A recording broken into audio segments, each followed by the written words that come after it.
मेरा नाम अरुण है। मैं मिडिल क्लास फैमिली से बिलोंग करता हूँ। आज से कुछ वक्त पहले मैं एक प्राइवेट कंपनी में नौकरी करके अपने घर का गुजारा किसी तरह कर रहा था। मैं 3 बहनों का इकलौता भाई था।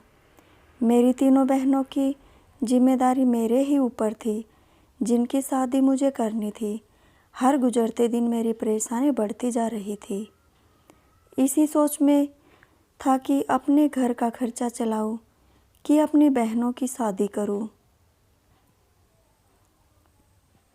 मैं खुद 28 साल का हो गया था और मेरे से बड़ी मेरी 3 बहनें थीं। पहले मुझे अपनी बहनों की शादियां करवानी थी।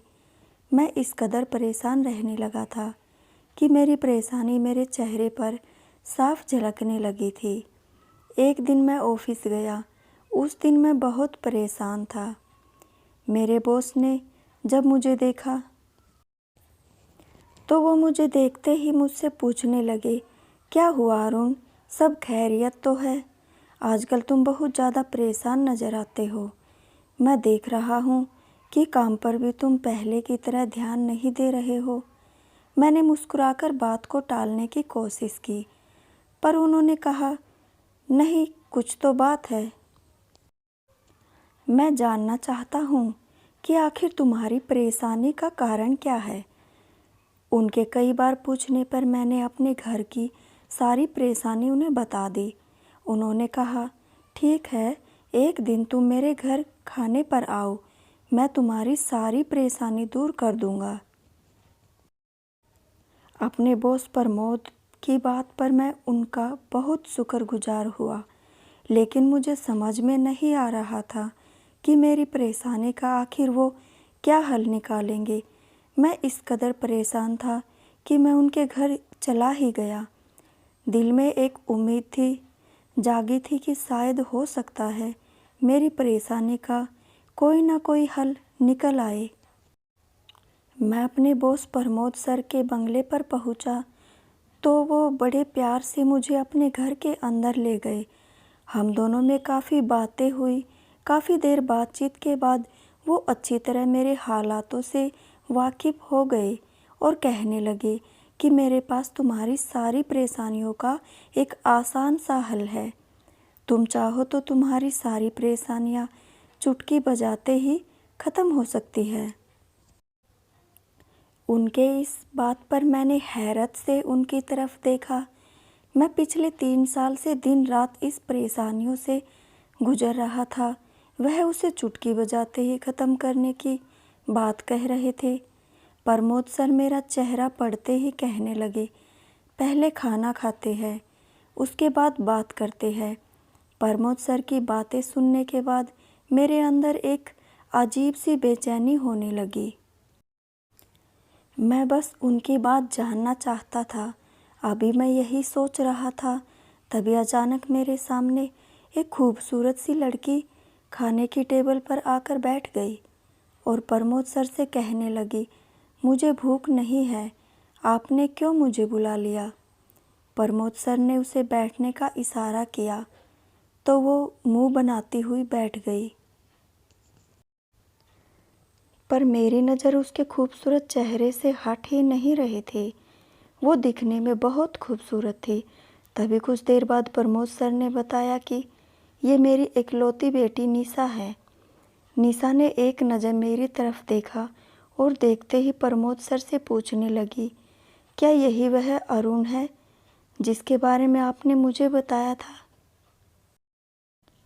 उसके मुंह से अपना नाम सुनते ही मैं हैरान हो गया कि इसको मेरा नाम कैसे पता। प्रमोद सर ने निशा से कहा, हाँ, यह वही अरुण है। प्रमोद सर के मुंह से मेरा नाम सुनते ही उसने एक गहरी नज़र मुझ पर डाली और बोली, ठीक है, मुझे कोई ऐतराज़ नहीं है। यही कहकर वो चली गई। खाना खाने के बाद प्रमोद सर ने मेरे कंधे पर हाथ रखते हुए कहा, अरुण, मैं निशा के लिए एक अच्छा और खूबसूरत लड़का ढूंढ रहा था। मुझे नहीं लगता कि तुमसे अच्छा लड़का मुझे मिलेगा।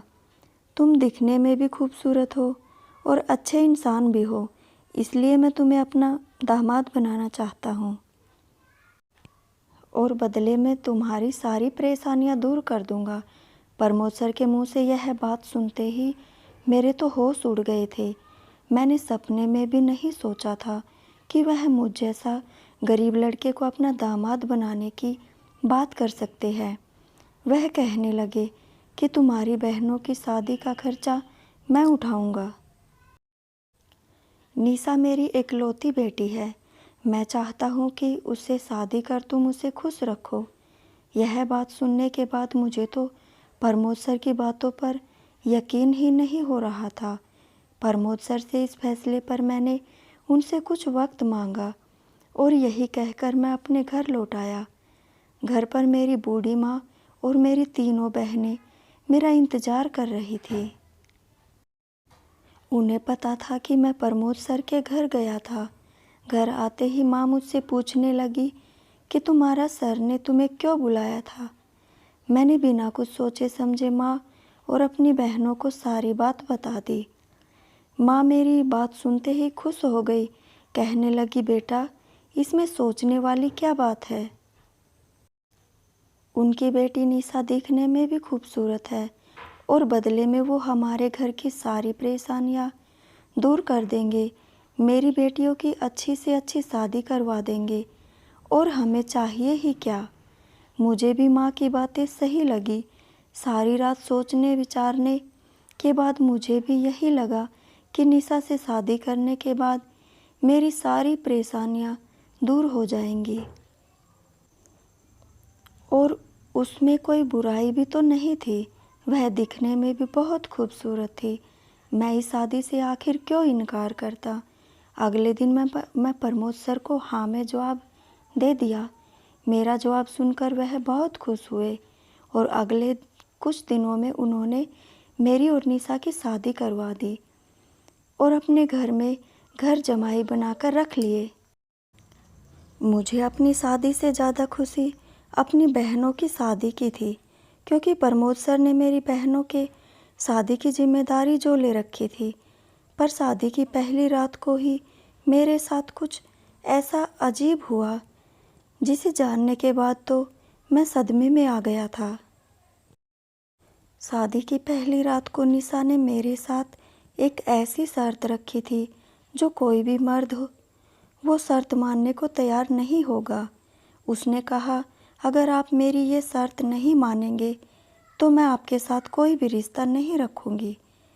निशा की बात सुनकर मैं हैरान था कि शादी की रात कौन सी दुल्हन अपने पति से इस तरह की बातें करती है। निशा ने मेरे सामने ऐसी शर्त रखी थी जिसे मानना मेरे लिए नामुमकिन था।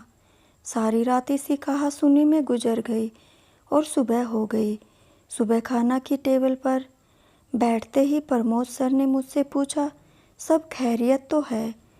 मैं उनसे कमरे के अंदर की क्या बात बताता कि आपकी बेटी ने मेरे साथ क्या किया है। मैंने बात को टालते हुए कहा, हाँ सब ठीक है। बात करते करते उन्होंने कहा कि मैंने तुम्हारी बहनों की शादी के लिए कुछ जगह पर बात की है। कुछ दिन बाद मैं उनकी शादी अच्छे और रईस ख़ानदान में करवा दूंगा। प्रमोद सर की बातें सुनकर मुझे एक तसल्ली मिली कि चलो मेरी बहनों की शादी तो अच्छे घर में हो जाएगी। मुझे टेंशन थी तो निशा और उसके शर्त की। कुछ दिन बाद प्रमोद सर ने मेरी दो बहनों की शादी एक अमीर और ऊंचे ख़ानदान में करवा दी। मुझे इस बात की तो तसल्ली मिली कि चलो मैं अपनी ज़िंदगी में ना सही पर मेरी बहनें अपनी ज़िंदगी में खुश है। पर कभी कभी जब मैं अपनी ज़िंदगी के बारे में सोचता बिखर जाता। आखिर ना चाहते हुए भी कुछ दिन बाद मैंने निशा की वो शर्त मान ली। मैंने सोचा एक बार वो मेरी हो जाएगी तो मैं उसे मना लूँगा। जब मैंने निशा को बताया मैंने उसकी शर्त मान ली है तो वो बहुत ज़्यादा खुश हो गई और वह रात मेरी ज़िंदगी की सबसे खूबसूरत रात बन गई। अगले कुछ दिनों में मेरी तीसरी बहन की भी शादी हो गई और मेरी भी शादीशुदा ज़िंदगी अच्छे से गुजरने लगी। मेरी ज़िंदगी में सब कुछ अच्छा हो गया था। पर यह मेरी खुशी शायद कुछ दिनों की मेहमान थी। मुझे एहसास नहीं था कि यह खुशी मेरी ज़िंदगी में एक बड़ा तूफ़ान लेकर आने वाली है। शादी के कुछ दिन बाद मुझे महसूस होने लगा कि निशा की हरकतें कुछ ठीक नहीं है। मैं रात को सोने के लिए लेटता तो निशा बड़े प्यार से मुझे एक गिलास दूध पिलाती। दूध पीते ही मुझे गहरी नींद आ जाती। हर सुबह जब सोकर उठता तो मुझे महसूस होता कि निशा पूरी रात मेरे साथ नहीं थी। मेरे साथ ऐसा होता हुआ देख मुझे एहसास होने लगा कि निशा मुझसे कुछ ऐसा छुपा रही है जिससे मैं पूरी तरह बेखबर हूँ। मेरे कुछ दिन यूं ही गुजरते गए। एक बार मेरा छोटा सा एक्सीडेंट हो गया। एक्सीडेंट के बहाने मैंने जानबूझकर अंधा होने का नाटक किया, क्योंकि मैं निशा का वो राज जानना चाहता था कि आखिर वो मुझसे क्या छुपा रही है। और फिर जो राज मेरे सामने आया उसे देखकर तो मेरे पैरों तले से ज़मीन खिसक गई। निशा को जब पता चला कि मैं अंधा हो गया हूँ तो वह मुझे दूध में अब नींद की गोलियां मिलाकर नहीं देती थी, और उसका दिया हुआ दूध पीने के बाद मुझे नींद भी नहीं आती थी। एक दिन वह मेरे दूध को लेकर आई और मैं दूध पीकर झूठा नाटक करके सो गया। उसे लगा कि मैं सो गया हूँ, और जागता भी तो क्या फ़ायदा, उसे तो लगता था कि मैं अंधा हो गया हूँ। वह मुझे दूध देने के बाद अच्छे से सज संवर कर कमरे से बाहर निकल गई। उसके कमरे से जाते हैं मैं भी दबे कदमों उसके पीछे गया। मैंने देखा वो प्रमोद सर के कमरे में जा रही थी। मैं सोच में पड़ गया कि रात के इस वक्त आखिर वह अपने बाप के कमरे में क्यों जा रही है। प्रमोद सर के कमरे में जाते ही उसने दरवाजे को बंद कर दिया और मुझे रोशनदान से देखना पड़ गया। पर जब मैं रोशनदान से कमरे के अंदर झांका तो कमरे के अंदर के मंजर ने तो मेरे होश उड़ा दिए, क्योंकि निशा और प्रमोद सर एक दूसरे से प्रेम भरी बातें कर रहे थे। भला कौन बाप अपनी बेटी से इस तरह की बातें करता है। कुछ देर बाद वो दोनों बातें करते करते कुछ ऐसा बात किए जिसे सुनकर तो मैं सदमे में आ गया। प्रमोद सर निशा से उस शर्त के बारे में पूछ रहे थे जो शर्त पहली रात को निशा ने मेरे साथ रखी थी। इस बात का मुझे अंदाज़ा भी नहीं था कि प्रमोद सर को भी उस शर्त के बारे में पता है। शादी की पहली रात को निशा ने मेरे सामने जो शर्त रखी थी वह शर्त यह थी कि वो जैसे ही प्रेग्नेंट होगी मैं उसे तलाक देकर उसकी ज़िंदगी से बहुत दूर चला जाऊंगा। मैं वह शर्त मानना तो नहीं चाहता था, पर मजबूरन मैंने मान ली। मुझे लगा कि जब वो मेरी हो जाएगी तो मैं प्यार से उसे मना लूँगा, लेकिन इस बात का मुझे बिल्कुल भी अंदाज़ा नहीं था कि उसके पिता भी इस शर्त में शामिल है। बहुत देर से मैं उन दोनों की यह बातें सुन रहा था। मुझे उन दोनों की बातें अब बर्दाश्त नहीं हो रही थी और मैंने दरवाजे की कुंडी बजा दी। दरवाज़ा निशा ने खोला। मुझे दरवाजे पर खड़ा देख निशा हैरानगी से मुझे देखने लगी और मुझसे पूछा, तुम यहाँ पर क्या कर रहे हो?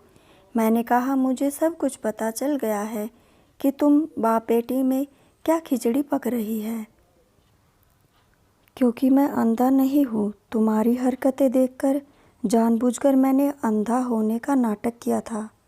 अभी मैं यही सब कह रहा था, तभी पीछे से प्रमोद सर आए और मुझसे कहने लगे, चलो अच्छा हुआ जो तुम्हें सच्चाई पता चल गई, और वैसे भी अब तुम्हें सच बताने का वक्त आ ही गया था, क्योंकि निशा प्रेग्नेंट है।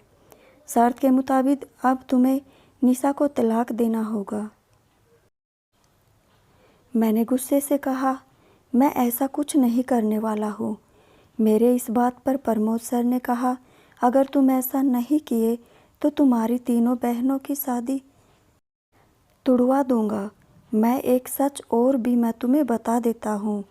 निशा मेरी बेटी नहीं बल्कि मेरी पत्नी है।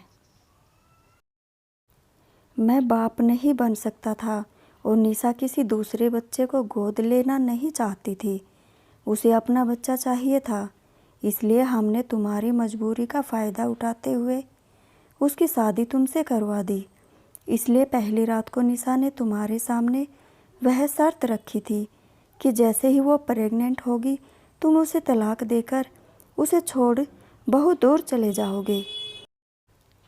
प्रमोद सर और निशा का सच जानकर मुझे बहुत बड़ा धक्का लगा था, पर मजबूरन मुझे निशा को तलाक देना ही पड़ा, क्योंकि मैं अगर ऐसा नहीं करता तो प्रमोद सर मेरी बहनों की ज़िंदगी बर्बाद कर देता।